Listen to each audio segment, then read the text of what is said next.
माँ नहीं, जायदाद चाहिए। अरे माँ, आप यहाँ बैठी हैं। आज मैं अपने काम में व्यस्त रहूंगा, तो आप शीला के नाश्ते का और खाने पीने का ध्यान रखना, और मेरा नाश्ता खाना पानी सब कमल से मेरे कमरे में ही भिजवा देना।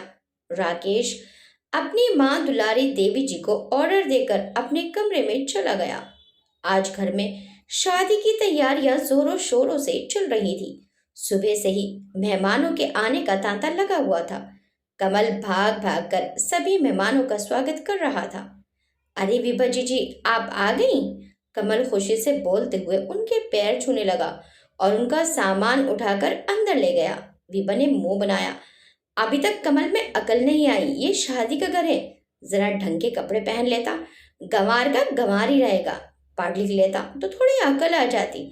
लग ही नहीं रहा है कि अपने सगे भाई की शादी का काम निपटा रहा है।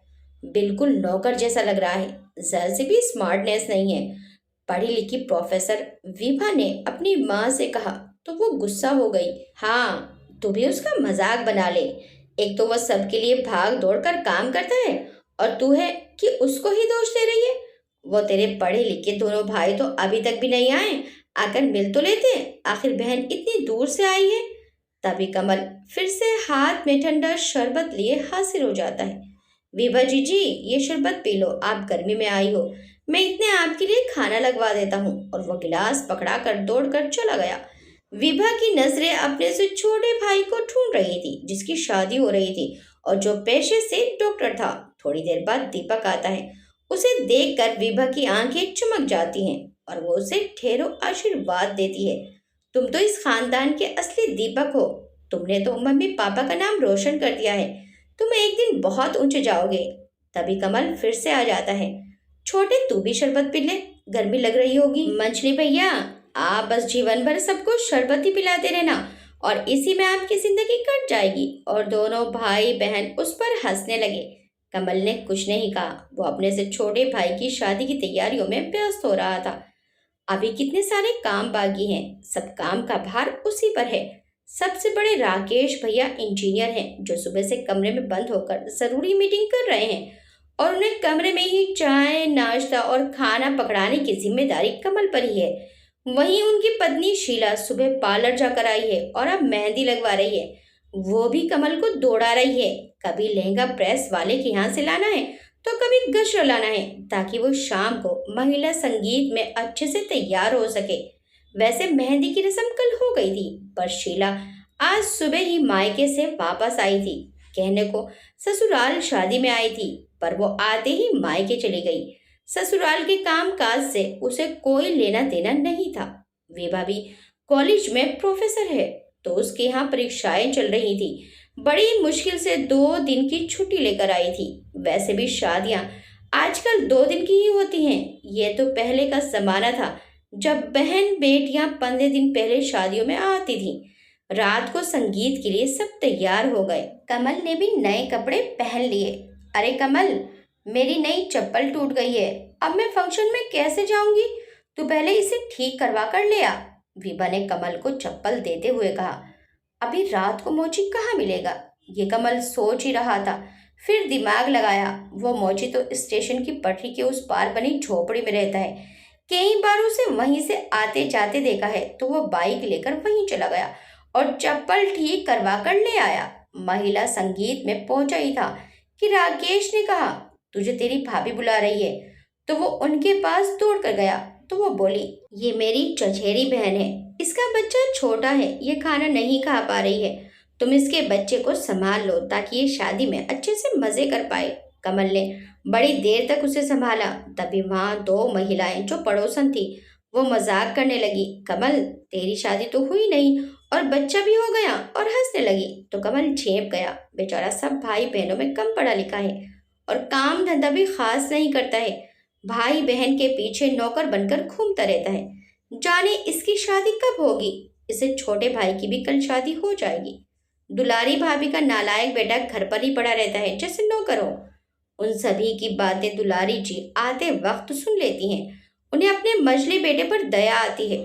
वो ज्यादा पढ़ा लिखा भी नहीं है, बस इसीलिए वो चिंतित रहती हैं। उनके 4 बच्चे हैं। कमल को छोड़ बाकी सब अच्छे से पढ़ लिख कर कमा रहे हैं। सबकी शादियां भी हो गई हैं और दीपक की भी हो जाएगी।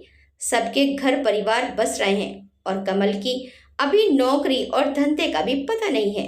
कमल यूं तो घर के सभी काम दौड़ कर लेता था, पर वो ऐसा कोई काम नहीं करता था जिससे वो कमा सके।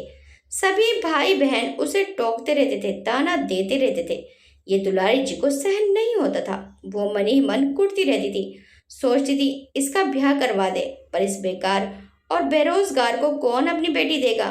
दुलारी जी के पति भी ये कहते कहते इस दुनिया से चले गए, पर कमल कभी किसी काम धंधे में लग ही नहीं पाया। अब वो और दुलारी जी घर में रहते हैं और वो पति की पेंशन से अपना और कमल का पेट पालती हैं। अब सब भाई बहन को कमल अखरने लगा था। वो उसे ताना देते रहते थे कि कब तक बैठकर खाएगा, कब कमाएगा और कब जीवन में कुछ करेगा। सब अपने जीवन में बस गए थे। दीपक भी शादी करके अपनी पत्नी संग शहर चला गया था और गांव के उस बड़े से घर में कोई आना नहीं चाहता था।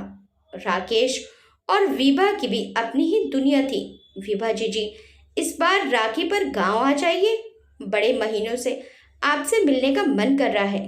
पर विभा नहीं चाहती है, क्योंकि उसे पता था मजला भाई कुछ कमाता तो है नहीं, तो राखी पर ज्यादा कुछ नहीं दे पाएगा और वो दोनों भाइयों के पास चली जाती है जो वहीं शहर में रहते हैं। वो अचानक से चाहती है, पर देखती है दोनों के घरों में ताला लगा हुआ है। फोन करने पर मालूम हुआ कि दोनों भाई परिवार सहित घूमने गए थे। लंबी छुट्टियां पड़ रही थी तो उन्होंने प्रोग्राम बना लिया। राखी वाले दिन भी ये लोग घूमने चले गए। इन्हें ये भी एहसास नहीं हुआ कि हमारी बहन आएगी। विभा वहीं खड़ी खड़ी सोच में डूब गई। विभा ने फिर से दोनों भाइयों को फोन लगाया और उनसे आने को कहा, तो दोनों भाइयों ने साफ इनकार कर डाला। अभी हम लोग आने वाले नहीं हैं। राखी तुम कभी भी बांध लेना, लेकिन ऐसा घूमने का मौका बार बार थोड़े ना मिलता है। दोनों भाइयों ने कहकर फोन पटक दिए। विभा के दिल पर इस बात का गहरा असर पड़ा। वो जिन भाइयों पर जान देती थी, उनकी पढ़ाई का विभा को भी बहुत घमंड था। उन्हें देख देख कर जीती वो ही भाई राखी को भुला गए और कमल ने 4 दिन पहले फोन कर दिया। वही कमल जिस पर हर वक्त तानों का अंबार लगाए रखती थी, उसको कम नजर समझती थी। चंद रुपयों के लिए उस भाई के यहाँ जाना पसंद नहीं किया जो सच्चे दिल से अपनी बहन से प्यार करता है। उसकी आंखों में आंसू आ गए। उसे तुरंत अपनी गलती का एहसास हो गया था। वह बिना देरी किए तुरंत बस पकड़कर गांव चली गई। घर पहुंचते ही उसने जब कमल को देखा तो आज उसे कमल गंवारू नहीं लग रहा था, अपना सबसे प्यारा भाई लग रहा था, क्योंकि वो उसके आगे पीछे घूम रहा था। उसने विभा से राखी बंधवाई, उसे एक कुर्ती दी जिसे देखकर उसे आश्चर्य हुआ। जी आप ऐसे ही कपड़े पहनते हो ना, तो इसलिए आपके लिए शहर गया था तब लाया था। कुर्ती साधारण थी, पर आज विभा को वो भी बहुत कीमती लग रही थी। आज कमल का प्यार और मासूमियत गंवार नहीं लग रही थी। आज उसकी बातों और हंसी में उसे अपनेपन का एहसास हो रहा था। उसे एहसास हो रहा था कि केवल नाम बड़ा और पैसा पास होने से ही इंसान बड़ा नहीं होता है। बड़ा इंसान तब होता है जब उसका मन बड़ा हो। उसकी आंखों से आंसू के कतरे बहने लगे। दुलारी जी भी अपने बेटे के प्रति बेटी का व्यवहार देखकर बहुत खुश हो रही थी और उन्होंने उसके लिए लड़की तलाशने को कहा। तभी खबर आई कि गांव में पंडित जी की अचानक मृत्यु हो गई है, तो उनकी बेटी लक्ष्मी अकेली रह गई है। दुलारी जी वहां गई। सारे क्रियाक्रम होने के बाद उन्होंने लक्ष्मी को अपने कमल के लिए पत्नी चुन लिया। दोनों बेटों को भी खबर पहुंचवा दी, पर वो नहीं आए। फिर मंदिर में ही उनके फेरे करवा दिए। विभा खुश हो रही थी कि आखिर उसके भाई का भी घर बस गया। विभा के सामने ही उसके भाई कमल का विवाह हो गया। इस बात से विभा और ज्यादा खुश नजर आ रही थी। 2-4 दिन बाद लक्ष्मी ने कमल से कहा, हमारी शादी अचानक से हो गई थी, तो मैं आपके बारे में ज्यादा जान नहीं पाई। आप काम क्या करते हैं? ये सुनकर कमल सकपका गया और बोल नहीं पाया। तब दुलारी जी ने सारी बातें बताई तो लक्ष्मी को अपने पति के गुणों को सुनकर अच्छा लगा, पर उसने कमल को ये भी समझाया कि पति चाहे कितना भी कमा कर लाए, पत्नी को उसमें खुशी होती है।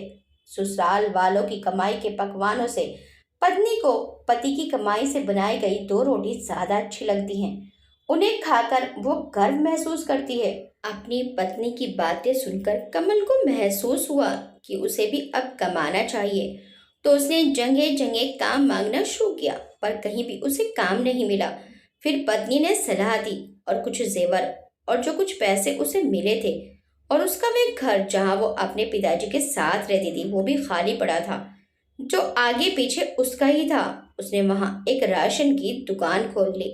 अब राशन की दुकान चलने लगी और लक्ष्मी भी कमल के साथ ही वहां काम करने लगी। अब अच्छी कमाई होने लगी। दोनों भाइयों ने सुना तो वो भी गांव आ गए और साथ में विभा भी आ गई थी। भाई की इतने खुशहाली देखकर उन्हें भी अचरज हुआ। लक्ष्मी सिर्फ नाम की ही लक्ष्मी नहीं थी, उसके आने से घर में सुख स्मृति भी आ गई थी। उसने दोनों भाइयों के परिवार का और विभा का अच्छे से स्वागत किया और खाना बनाया। दुलारी जी अपनी बहू से बहुत खुश थी और अपनी बहू के गुणगान करते थक नहीं रही थी। दोनों भाई किसी और काम से भी आए थे। पहले तो उन्हें लगता था कि कमल की शादी नहीं होगी तो माँ के जाने के बाद हम घर का आपस में बंटवारा कर लेंगे, पर अब कमल का भी घर बस गया था तो उन्हें डर था कि वो घर अब अकेला कमल हथिया लेगा, क्योंकि वो वहीं पर रहता है। एक दिन सब बैठे थे तो उन्होंने दुलारी जी से कहा, माँ इतना बड़ा घर है और आप 3 लोग ही हो। पहले तो हम सब मिलकर इस घर में रहते थे, पर अब ये बड़ा सा घर खाली पड़ा है, हम इसका बंटवारा कर लेते हैं ताकि सबको अपना हिस्सा मिल जाए। कमल को तो घर की जरूरत नहीं है क्योंकि उसके ससुर जी उसके लिए घर छोड़ गए हैं, तो ये घर हम दोनों भाइयों में बांट दीजिए। दुलारी जी और विभा ये बात सुनकर हैरान रह जाते हैं। उन्हें राकेश और दीपक से ऐसी उम्मीद नहीं थी। वे अपने सीधे साधे भाई का हिस्सा हजम कर रहे थे। यह सुनकर दुलारी देवी जी कुछ कहती, इससे पहले ही कमल शांति से बोलता है, ठीक है आप घर का बंटवारा कर दीजिए, पर 2 नहीं 3 हिस्से होंगे। दोनों भाई सत्ते में आ जाते हैं। आखिर कमल ने अपना हिस्सा मांग ही लिया। 3 हिस्से क्यों? तुझे तो अपने ससुर जी का घर मिल गया है, पर तेरी भूख खत्म नहीं हो रही है, राकेश ने चिल्लाकर कहा। मैं विभा जी की बात कर रहा हूँ, उन्हें भी जायदाद और घर में हिस्सा मिलना चाहिए। मैं ज्यादा पढ़ा लिखा तो नहीं हूँ, पर इतना कानून तो जानता हूँ कि आजकल बेटियों का भी बराबर का हिस्सा होता है। आप मुझे बंटवारे में से 1 रुपया मत दीजिए, पर जीजी को उनके हक का हिस्सा मिलना चाहिए और माँ को मैं अपने पास रखूंगा। माँ मेरे हिस्से में ही आएगी। मुझे माँ के बिना रहने की आदत नहीं है। उनके प्यार और उनकी डांट की लत जो पड़ चुकी है।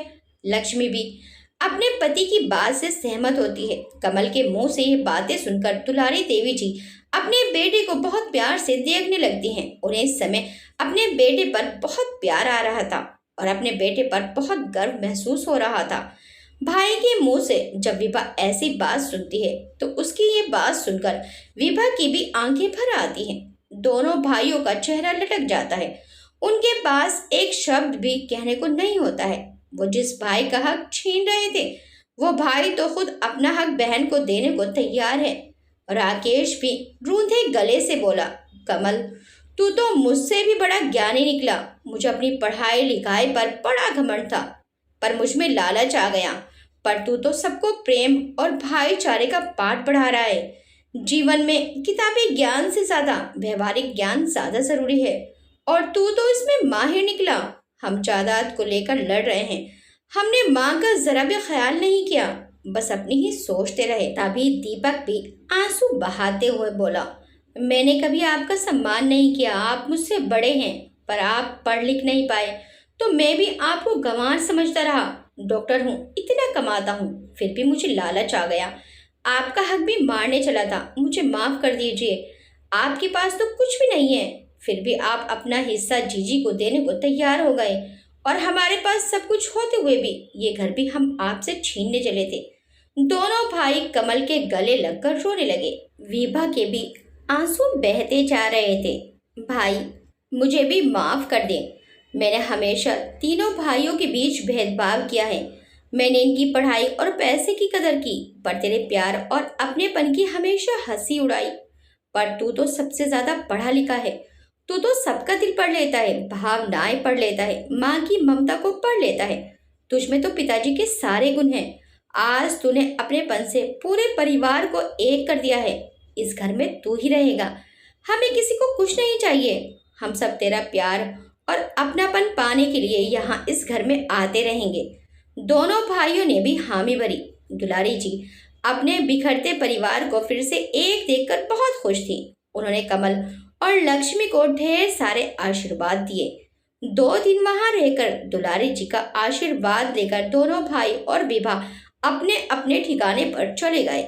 आपने चाहे कितनी भी उच्च शिक्षा क्यों ना हासिल कर ली हो, परंतु आप अपने से कम पढ़े लिखे को गंवार बताओ, उसकी हंसी उड़ाओ, तो ये गलत व्यवहार है। भाई बहनों में सिर्फ प्यार होना चाहिए, पैसे और पढ़ाई को नहीं देखना चाहिए। परिवार में बिखराव की जगह एकता होनी चाहिए। जिस परिवार में एकता होती है वही परिवार सुखी संपन्न परिवार होता है, जो कि आज के समय में बहुत ही कम देखने को मिलता है। एकजुट होकर रहने में ही घर परिवार का मान सम्मान होता है। आपको ये कहानी कैसी लगी हमें कमेंट करके ज़रूर बताइएगा। वीडियो अच्छी लगी तो वीडियो को लाइक शेयर सब्सक्राइब करना मत भूलिएगा। मिलते हैं नेक्स्ट टाइम एक अच्छी सी कहानी के साथ। Till then bye bye.